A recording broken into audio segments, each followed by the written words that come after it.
The bench clarified the essence of the Henderson Doctrine, which requires parties to bring forward their entire case in a single suit.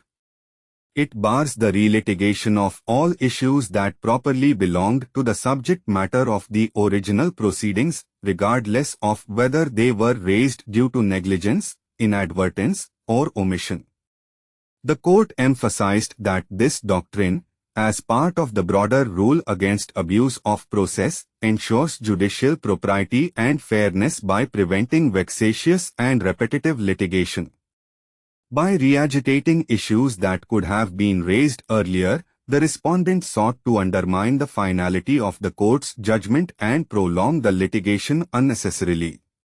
The court also referred to earlier judgments that recognized the Henderson Doctrine as a core component of the rule against abuse of judicial process. It highlighted that this principle aims to instill a sense of sanctity toward judicial determinations and prevent the exploitation of procedural rules to fragment disputes or prolong litigation.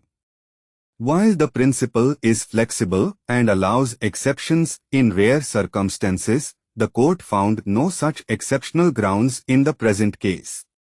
The court further emphasized that its prior judgment conclusively determined the rights and obligations of all parties concerning the auctioned property. It stated that any attempt to relitigate the same issues violated the principles of judicial finality and constructive res judicata.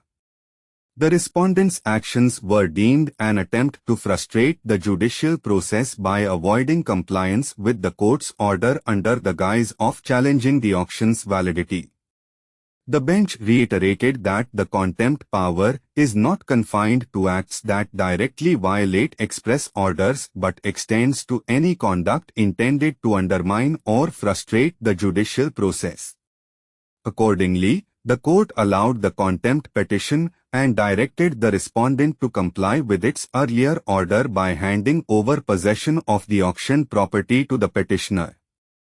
The judgment reaffirmed the importance of finality in judicial determinations and the need to prevent abuse of the judicial process.